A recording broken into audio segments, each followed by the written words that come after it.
What is going on, guys? McRaptor here, back in Sekiro Shadows Die Twice. This time we are on the Demon of Hatred boss, and this is going to be a guide to get this very tanky boss down. He has a variety of different attacks and a ton of health, and you're not going to be able to posture kill him. You're going to have to actually get his vitality down, so prepare for a very long fight.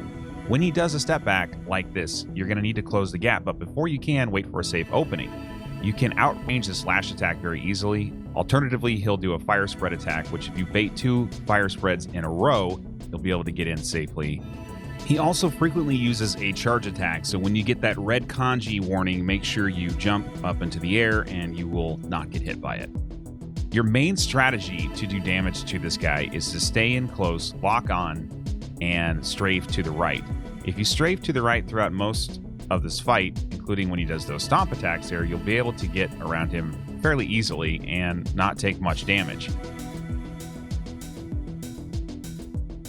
Throughout the fight, he will frequently light on fire and jump into the air. You want to make sure you're just a little bit out of range so you don't get hit with the initial blast, and then grapple in to make sure that you avoid the shockwave and are able to get some damage in before he recovers from the slam.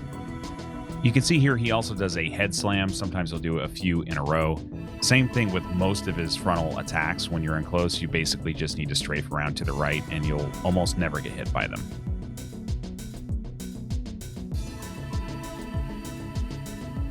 After what probably seemed like a fairly long sequence in Phase 1, you'll finally get into Phase 2, where he will add a few more attacks into his toolbox. The transition into Phase 2 takes several seconds, so use the opportunity to buff up and heal if you need to, and get ready for his new attack, which is a fire trail that you will want to strafe to the side and then grapple onto his head to avoid.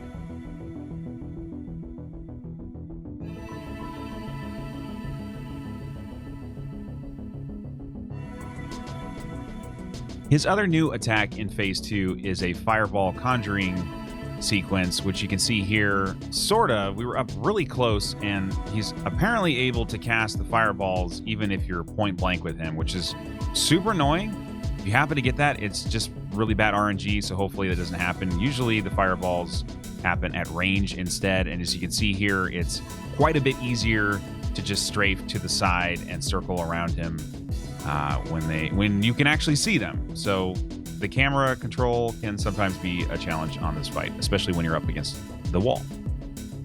One thing you have to be careful about when you're grappling into this boss is occasionally, if you're on the left-hand side, he will do a stomp attack that can catch you off guard. It's better, actually, if you strafe to the right first and then open up on your attacks, just to keep it a little bit more safe. Overall, Phase 2 isn't that much more difficult than Phase 1, so as long as you have the Phase 1 positioning and strafing around to the right, down, and you know when to jump when you get those red kanjis, you should be pretty good to go moving into Phase 3. In this phase, he has a new perilous sweep attack that you want to jump over on the first rotation, stay low on the second, and then stay in close and strafe to the right on the third. He also has a new charge attack that you can simply jump over when he comes in. Finally, watch out for his quick swipe attack that he can do at very long range. You can deflect it or ideally close the gap on him before he even has a chance to use it. I recommend bringing the Malcontent prosthetic tool into the fight, which is an upgrade for the finger whistle. You can use it 3 times on this fight, similar to the music box on Father Gascoigne in Bloodborne. If you need information on how to get the Malcontent tool, that'll be in the video description. Before you use it, though, you're going to want to make sure you're fully buffed and wait until the boss is idle to avoid getting interrupted while using the Malcontent whistle. The whistle isn't required to beat Demon of Hatred, but it makes the last phase much shorter, so consider getting it if you're having trouble in that final phase. This is pretty much the fight, guys. It seems difficult at first because it's so non-standard compared to every other boss pretty much in Sekiro.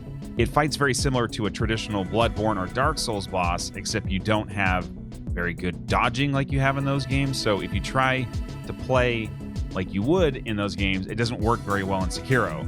So it's a very interesting boss, and it's very different than so many of the others that you'll encounter, but you're going to have to use a different playstyle here than you're probably used to on almost every other boss and mini-boss in this entire game. If this guide was helpful, guys, don't forget to like and subscribe and check out the rest of the boss playlist. We got a lot of videos on there. If there's one that's missing that you really want a guide for, let us know in the comments section and we will try to get one out for you soon. See you next time.